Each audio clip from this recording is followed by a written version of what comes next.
आज भारत में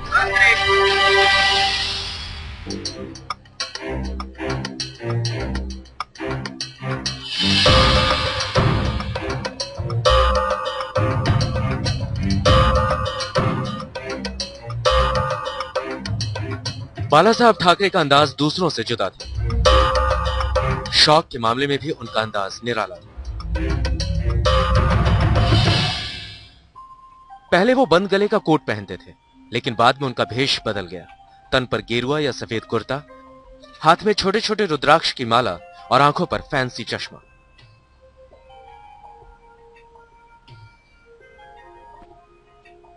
बाल ठाकरे दोस्तों के साथ बैठकबाजी के लिए भी खासे मशहूर थे। शाम की ये बैठकें ठाकरे के घर पर ही हुआ करती थी, जिनमें ठाकरे स्वयं बियर की चुस्कियां लेते थे और मेहमान दोस्त अपनी पसंद की शराब अपने साथ लेकर आता था, क्योंकि ठाकरे के घर में बियर के अलावा और कुछ मिलता नहीं था। इन बैठकों में अक्सर शामिल होने वालों में अभिनेता दिलीप कुमार, सुनील दत्त, जितेंद्र जैसे लोग हुआ करते थे।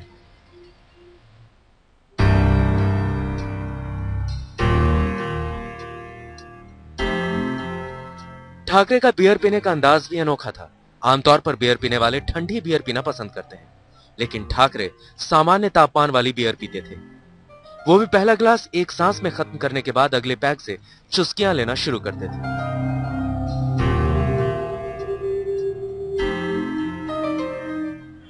मनमोहन सिंह, बाल ठाकरे लोगों की नकल उतारने में बहुत माहिर थे। महाराष्ट्र के बड़े बड़े नेताओं से लेकर दिल्ली तक के नेताओं की जब वो नकल उतारते थे तो देखने सुनने वाले हंसते हंसते लोटपोट हो जाते थे।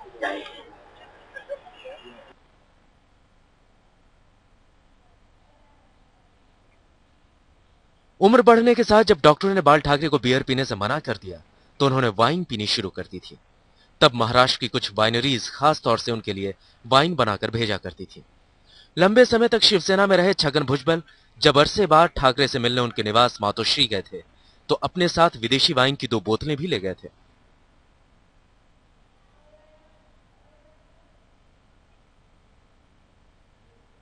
बाला साहेब ठाकरे दिलीप कुमार के जबरदस्त फैन थे। दोनों में गाढ़ी छनती थी। कई बार इनकी मुलाकात मातोश्री पर होती थी। दोनों लोग घर की छत पर पहुंच जाते थे और देर तक बियर की चुस्कियां लेते रहते थे। कम से कम 2-2 बियर जरूर पीते थे। वो मानते थे कि बियर पीने से पेट ठीक रहता है।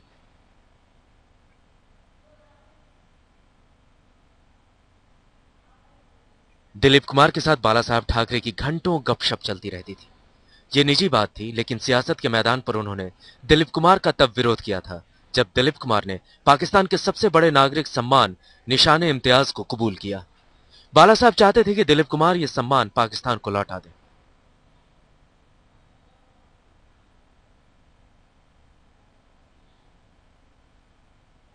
बाला साहब को एक बड़ा तबका मुस्लिम विरोधी मानता रहा है, लेकिन कई मुस्लिमों से बाला साहब की अच्छी दोस्ती थी।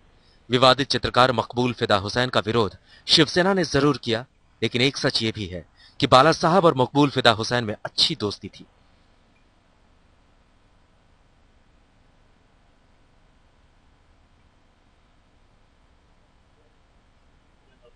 बाला साहब पाकिस्तान के साथ क्रिकेट सीरीज के खिलाफ थे, लेकिन पाकिस्तान के कई क्रिकेटरों के मुरीद भी थे। जावेद मियांदाद के फैन थे बाला साहब। मुस्लिम विरोध के सवाल पर ठाकरे कहते थे, मैं मुसलमानों का विरोधी नहीं, राष्ट्र विरोधियों का दुश्मन हूं।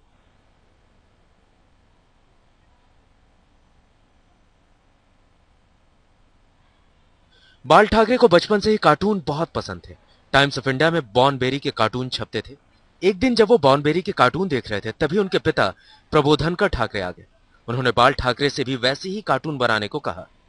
प्रबोधनकर ठाकरे खुद अच्छे चित्रकार थे। उन्होंने बाल ठाकरे के चित्र देखे और शाबाशी दी। बाल ठाकरे अपने पिता को ही कार्टून बनाने के मामले में पहला गुरु मानते थे।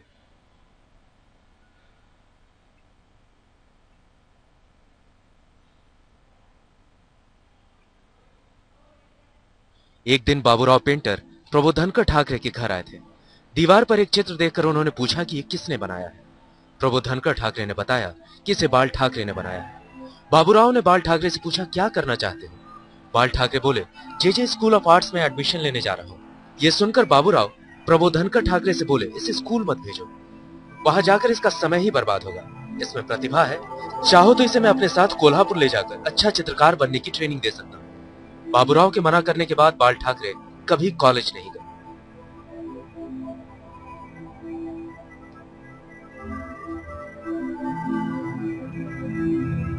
बाल ठाकरे बेहतरीन कार्टूनिस्ट थे।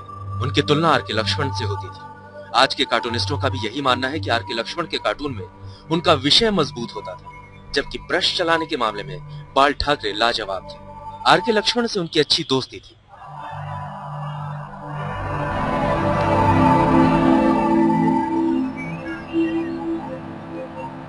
बाल ठाकरे ने आर के लक्ष्मण के साथ अंग्रेजी अखबार फ्री प्रेस जर्नल में 1950 के दशक के अंत में कार्टूनिस्ट के तौर पर अपना करियर शुरू किया था, लेकिन 1960 में उन्होंने कार्टून साप्ताहिक मार्मिक की शुरुआत करके एक नया रास्ता अख्तियार किया। इस साप्ताहिक में ऐसे व्यंग्य चित्र होते थे जो मराठियों में अपनी पहचान के लिए संघर्ष का जज्बा भर देते थे। इसी के जरिए बाल ठाकरे ने पहली बार मुंबई में दक्षिण भारतीयों की बढ़ती तादाद को लेकर आवाज बुलंद की।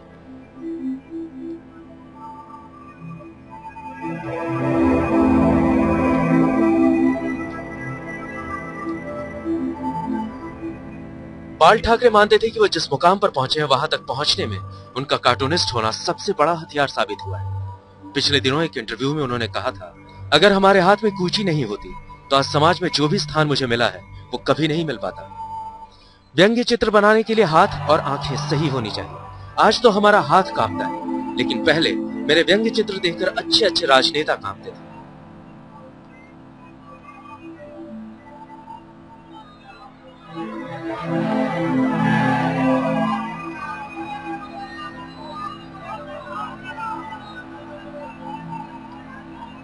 बाला साहब ठाकरे को फोटोग्राफी का भी बेहद शौक था।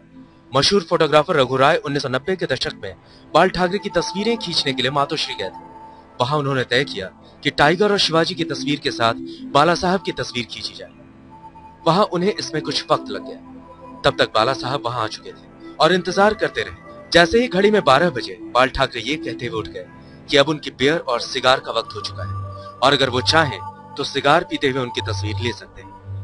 रघु राय बाला साहब की इस पेशकश पर हैरान रह गए।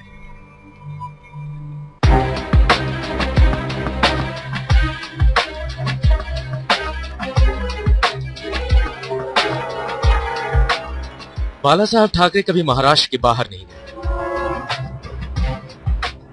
उनकी पार्टी के गठबंधन की सरकार केंद्र में बनी। महाराष्ट्र में भी उनकी सरकार बनी, लेकिन बाला साहब ने अपने लिए कभी कोई पद नहीं लिया। हालांकि उनके ऊपर यह आरोप लगते रहे कि महाराष्ट्र के सीएम का रिमोट कंट्रोल उन्हीं के हाथ में। यही नहीं, खुद अपनी राजनीतिक पार्टी बनाने के बावजूद ठाकरे ने कभी कोई चुनाव नहीं लड़ा। सत्ता से ऊपर रहना ही उन्हें रास आता था। कंट्रोल मेरे पास है भी नहीं भी, ऐसे नहीं, कंट्रोल तो होना ही चाहिए।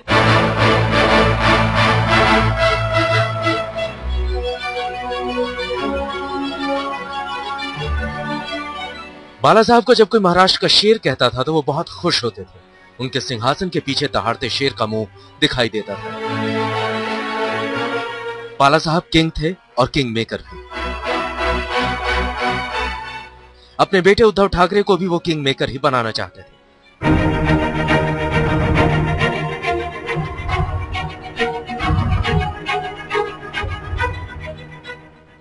बाल ठाकरे कभी लीक पर नहीं चले, जो मन में आया बस करते गए। हमेशा उन्होंने अलग रास्ता अख्तियार किया। जर्मन तानाशाह हिटलर और श्रीलंका में सक्रिय उग्रवादी संगठन लिट्टे की कई खूबियां उन्हें भाती थी। यही नहीं, साल 2007 में बीजेपी के साथ पुराना गठबंधन होने के बावजूद राष्ट्रपति के चुनाव में बाला साहब ने नया रास्ता अख्तियार किया। बीजेपी ने जहां प्रतिभा पाटिल के खिलाफ भैरव सिंह शेखावत को वोट दिया, वहीं बाल ठाकरे ने यूपीए की राष्ट्रपति पद की उम्मीदवार प्रतिभा पाटिल का समर्थन किया। वजह सिर्फ ये थी कि प्रतिभा पाटिल महाराष्ट्र से थी।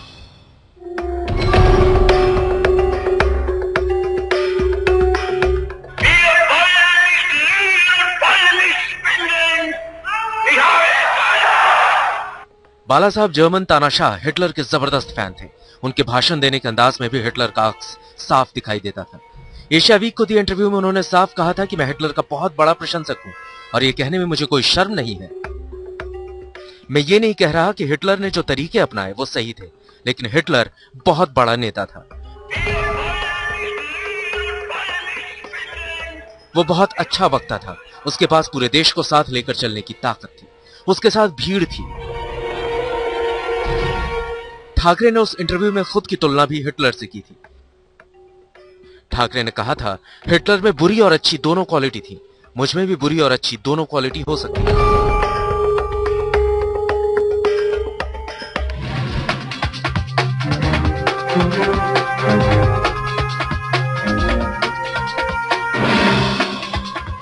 बाल ठाकरे पश्चिमी संस्कृति के खिलाफ थे, वैलेंटाइन डे के तगड़े विरोधी थे। लेकिन 1996 में जब pop music king Michael Jackson Mumbai आए तो ठाकरे ने उनका बड़ी गर्मजोशी से स्वागत किया। जैक्सन बाल ठाकरे के घर भी गए थे और वहां उन्होंने उस टॉयलेट सीट पर ऑटोग्राफ दिया जिसका उन्होंने इस्तेमाल किया था। बाला साहब ठाकरे जिंदगी भर नफरत की सियासत को हवा देते रहे। इस मामले में वो किसी को भी बख्शते नहीं थे। महान क्रिकेटर सचिन तेंदुलकर उनके बेहद पसंदीदा थे, लेकिन जब सचिन ने यह कहा कि मुंबई सबकी है तो बाला साहब ने सचिन का खुलकर विरोध किया। ठाकरे ने कहा, सचिन, अपने इस कमेंट से मराठी सोच की पिच पर आप रन आउट हो गए हैं। आप तो तब पैदा भी नहीं हुए थे जब मराठी मानुस ने जान की बाजी लगाकर मुंबई हासिल किया था। उस मुहिम में 105 मराठी लोगों की जानें गई थी। सचिन, क्रिकेट पर ही ध्यान दो। मराठी मानुस के खिलाफ चौके छक्के लगाओगे तो तुम्हें माफ नहीं किया जाएगा। बाला साहब ठाकरे ने शाहरुख खान को भी नहीं बख्शा। आईपीएल की शाहरुख की टीम में पाकिस्तानी खिलाड़ियों को तरजीह देने पर बाला साहब भड़क गए। शाहरुख ने जब भारत और पाकिस्तान के बीच क्रिकेट मैच की वकालत की तो बाला साहब का पारा चढ़ गया। उस वक्त शाहरुख की film my name is Khan release होने वाली थी। बाला साहब ने धमकी दी कि शाहरुख माफी मांगे वरना my name is Khan release नहीं होने देंगे। शाहरुख ने माफी नहीं मांगी। इस पर शिवसेना कार्यकर्ताओं ने उनकी फिल्म के पोस्टर फाड़ डाले। यूपी और बिहार से मुंबई आए लोग हमेशा बाला साहब के निशाने पर रहे। बिहार के लोगों के लिए वो कहते थे, एक बिहारी 100 बीमारी। दक्षिण भारतीयों को वो बड़ी हिकारत से यंडा, गुड्डू और लुंगी वाले पुकारते थे। जब उनकी पार्टी का कहर दक्षिण भारतीयों पर टूटा तो उनका नारा था, लुंगी उठाओ पुंगी बजाओ। महाराष्ट्र में मराठी लोगों का सम्मान नहीं किया जाएगा, मान नहीं रखा जाएगा तो कहाँ रखा जाएगा? पंजाब में, बंगाल में, गुजरात में, उत्तर प्रदेश में, कहाँ? बिहार में। जैसे कि इन लोगों को उनका प्रांत का अभिमान है, राज्य का अभिमान है, इसे हम कर रहे हैं। इसे गुनाह क्या है? 2010 में बाला साहब के बयान का कहर टेनिस खिलाड़ी सानिया मिर्जा पर भी टूटा। सानिया के बारे में बाला साहब ने कहा था कि सानिया टेनिस कोर्ट में अपने खेल के चलते नहीं बल्कि अपने चुस्त कपड़ों, फैशन और प्रेम कहानियों के चलते मशहूर हुई हैं। बाला साहब पार्टी लाइन तोड़कर रिश्ता निभाते थे। बोफोर्स तोप घोटाले में जब अमिताभ का नाम आया तो बाला साहब अमिताभ के पक्ष में खुलकर आए। जब अमिताभ कुली की शूटिंग में घायल हुए थे तो बाला साहब उन्हें अस्पताल में देखने आए थे और साथ में कार्टून बनाकर लाए थे जिसमें लिखा था, हार गए यमराज। यही नहीं, जब संजय दत्त टाटा के आरोप में जेल गए और कांग्रेसियों ने भी अपने पार्टी नेता सुनील दत्त से मुंह मोड़ लिया, तब बाला साहब ही थे जिन्होंने सुनील दत्त की खुलकर मदद की। धर्माची व्याख्या बदलली, धर्म कुठे आहे तो आम्हाला माहित नाही।